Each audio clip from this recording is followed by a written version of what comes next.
ಯಾವನಾರ್ಥ ಉದಾಪಾನೆ ಸರ್ವತಃ ಸಂಪ್ಲುತೋದಕೆ ತಾವಾನ್ ಸರ್ವೇಷು ವೇದೇಶು ಬ್ರಾಹ್ಮಣಸ್ಯ ವಿಜಾನತ.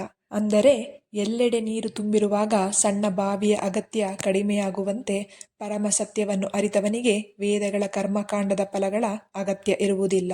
ಕರ್ಮಣ್ಯೇವಾಧಿಕಾರಸ್ತೆ ಮಾ ಫಲೇಷು ಕದಾಚನ ಮಾ ಕರ್ಮಫಲಹೇತುರ್ಭೂರ್ಮಾ ತೇ ಸಂಗೋಸ್ತ್ವ ಕರ್ಮಣಿ.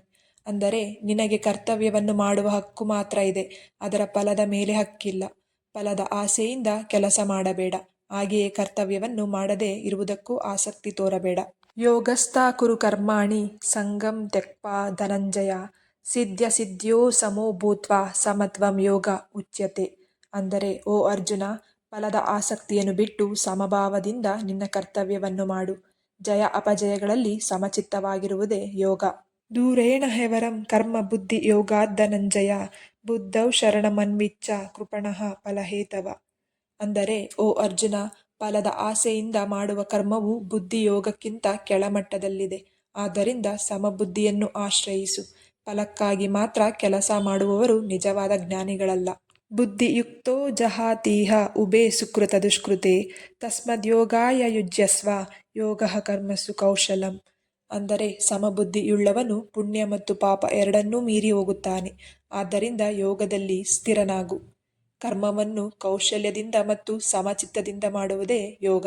ಕರ್ಮಜಂ ಬುದ್ಧಿಯುಕ್ತ ಹಿ ಫಲಂ ತ್ಯಕ್ತ್ವಾ ಮನೀಷಿಣಃ ಜನ್ಮಬಂಧ ವಿನಿರ್ಮುಕ್ತಃ ಪದಂ ಗಚ್ಚಂತ್ಯನಾಮಯಂ. ಅಂದರೆ ಜ್ಞಾನದಿಂದ ಕರ್ಮಫಲದ ಆಸೆಯನ್ನು ತ್ಯಜಿಸಿದವರು ಜನನ ಮರಣದ ಬಂಧನದಿಂದ ಮುಕ್ತರಾಗಿ ಶಾಶ್ವತ ಶಾಂತಿಯನ್ನು ಪಡೆಯುತ್ತಾರೆ. ಯದಾ ತೇ ಮೋಹಕಲಿಲಂ ಬುದ್ಧಿರ್ವ್ಯತಿ ತರಿಷ್ಯತಿ ತದಾ ಗಮ್ತಾಸಿ ನಿರ್ವೇದಂ ಶ್ರೋತವ್ಯಸ್ಯ ಶ್ರುತಸ್ಯ ಚ. ಅಂದರೆ ನಿನ್ನ ಬುದ್ಧಿಯು ಮೋಹವನ್ನು ದಾಟಿದಾಗ ಕೇಳಬೇಕಾದುದು ಮತ್ತು ಕೇಳಿರುವ ವಿಷಯಗಳ ಬಗ್ಗೆ ಅತಿಯಾದ ಗೊಂದಲದಿಂದ ಮುಕ್ತನಾಗುವೆ.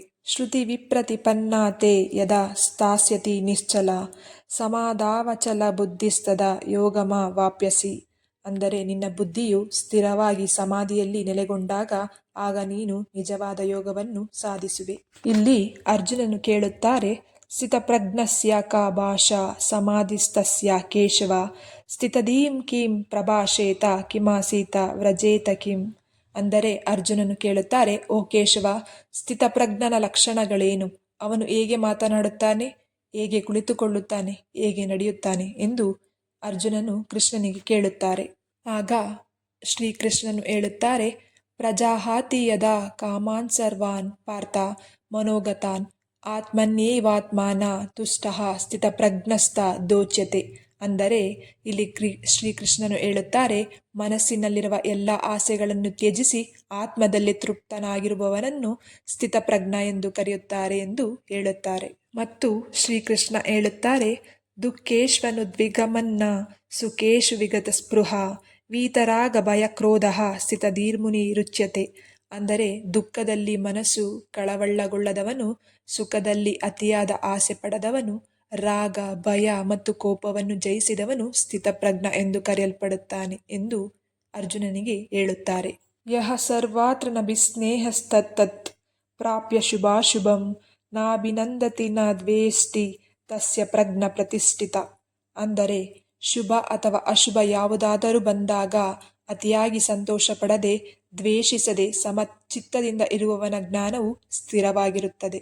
ಯದಾ ಸಂಹರತೆ ಚಾಯಂ ಕೂರ್ಮೋಂಗಾನೀವ ಸರ್ವಶಃ ಇಂದ್ರಿಯಾಣೇಂದ್ರಿಯಾರ್ಥೇಭ್ಯಸ್ತಸ್ಯ ಪ್ರಜ್ಞ ಪ್ರತಿಷ್ಠಿತ. ಅಂದರೆ ಆಮೆಯು ತನ್ನ ಅಂಗಗಳನ್ನು ಒಳಗೆ ಎಳೆದುಕೊಳ್ಳುವಂತೆ ತನ್ನ ಇಂದ್ರಿಯಗಳನ್ನು ವಿಷಯಗಳಿಂದ ನಿಯಂತ್ರಿಸಬಲ್ಲವನ ಜ್ಞಾನವು ಸ್ಥಿರವಾಗಿರುತ್ತದೆ. ವಿಷಯ ವಿನಿವರ್ತಂತೆ ನಿರಾಹಾರಸ್ಯ ದೇಹಿನಃ ರಸವರ್ಜಂ ರಸೋಪ್ಯಸ್ಯ ಪರಂ ದೃಷ್ಟ್ವಾ ನಿರ್ವತತೆ.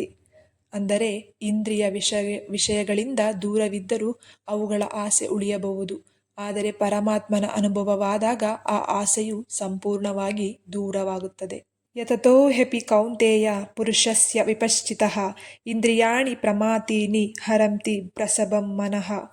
ಅಂದರೆ ಓ ಅರ್ಜುನ, ಪ್ರಯತ್ನಶೀಲನಾದ ಜ್ಞಾನಿಯ ಮನಸ್ಸನ್ನು ಪ್ರಬಲವಾದ ಇಂದ್ರಿಯಗಳು ಕೆಲವೊಮ್ಮೆ ತಮ್ಮ ಕಡೆಗೆ ಎಳೆದುಕೊಳ್ಳಬಹುದು ಎಂದು ಇದರ ಅರ್ಥ. ಇದರೊಂದಿಗೆ ಭಗವದ್ಗೀತೆಯ 2ನೇ ಅಧ್ಯಾಯವಾದ ಸಾಂಖ್ಯಯೋಗದ 4ನೇ ಭಾಗ ಮುಕ್ತಾಯವಾಗುತ್ತದೆ. ಈ ಭಾಗದಲ್ಲಿ ಶ್ರೀಕೃಷ್ಣನು ನಿಷ್ಕಾಮ ಕರ್ಮಯೋಗದ ಮಹತ್ವ, ಕರ್ಮಫಲದ ಮೇಲಿನ ಆಸಕ್ತಿಯನ್ನು ತ್ಯಜಿಸುವುದು ಮತ್ತು ಸ್ಥಿತಪ್ರಜ್ಞನ ಗುಣಲಕ್ಷಣಗಳನ್ನು ವಿವರಿಸಿದರು.